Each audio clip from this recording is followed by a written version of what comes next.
All right, so today we're diving into a diet that pretty much flips everything we think we know about healthy eating on its head. It's called the carnivore diet.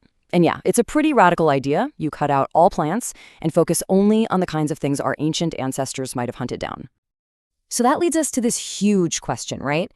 Is it even possible to be healthy, to thrive on nothing but meat, fish, and eggs? It's a wild idea for sure, and we're going to break down what its supporters are actually saying.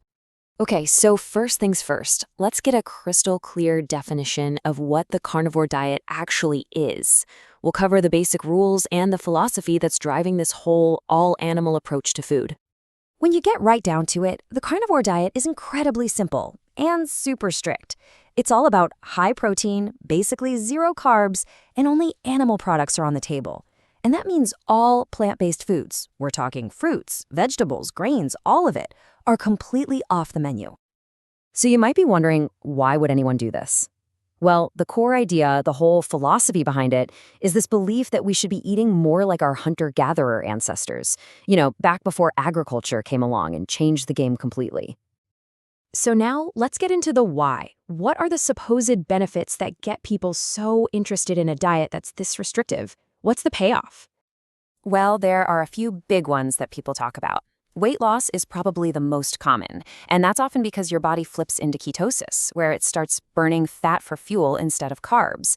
But people also report things like better digestion, way more stable energy throughout the day, less inflammation, and even feeling sharper mentally. And this right here, this is a huge reason why people give it a shot. By cutting out all those plant fibers, which can be tough for some people to digest, they say they finally get relief from things like constant bloating or even IBS. That's a pretty powerful motivator. Okay, we've covered the why. So now let's get practical. What in the world does a carnivore plate even look like? We're about to cover what you can eat and, well, the very long list of what you can't. So the eat this list is actually pretty straightforward. It's all about nutrient-dense animal foods. You've got your meats, beef, pork, chicken. You've got fatty fish like salmon, which is great. Eggs are a huge staple, and for some, full-fat dairy like cheese and butter is okay, but that really depends on how well your body handles it. And on the flip side, the do not eat list is, well, it's basically the entire plant kingdom. Seriously. No fruit, no veggies, no rice or bread, no beans. Processed sugars and alcohol are out too, of course. The diet's greatest strength, its simplicity, is also its biggest challenge. So what does this actually look like day to day? Well, you might start your morning with some scrambled eggs cooked in butter with a side of bacon. Lunch could be a big grilled steak. For dinner, maybe some salmon with melted butter. And if you need a snack, you're looking at things like pork rinds or a few slices of cheese. It's all about protein and fat.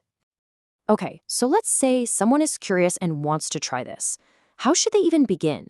Let's go over some tips to get started on the right foot, but also, and this is important, some cautions to keep in mind. The sources give 4 pretty solid tips for anyone starting out. Number 1, stay hydrated, drink lots of water. 2, think about electrolytes. Adding things like sodium and potassium can really help with that initial fatigue, sometimes called the keto flu. 3, meal prep is your best friend here. And finally, and this one is crucial, you have to listen to your body and eat when you're hungry. This brings up a pretty obvious question, doesn't it? A diet this restrictive has got to have some potential downsides. It can't all be good news, right? And you'd be right. There are definitely a few things to watch out for. Because you're cutting out all fiber, some people deal with constipation. That initial fatigue as your body adapts is also really common. And then there's the big, long-term question about potential nutrient deficiencies from cutting out an entire food group. Now, what about fitness? Can you actually build muscle on a diet like this? Well, according to proponents, the answer is a big yes. And the reason is pretty simple. The diet is absolutely loaded with high-quality protein, and that's exactly what your body needs to repair and grow muscle after a workout. So after looking at the what, the why, and the how, what's the big takeaway here? What should we make of all this? When you really boil it down, the carnivore diet is basically an elimination diet taken to the extreme. It's a unique approach that filters out everything except what its followers believe are the most nutrient-dense foods on the planet, animal products. The central idea is that for some people, this radical simplicity is the clearest road to feeling better. And that really leaves us with the core question, doesn't it?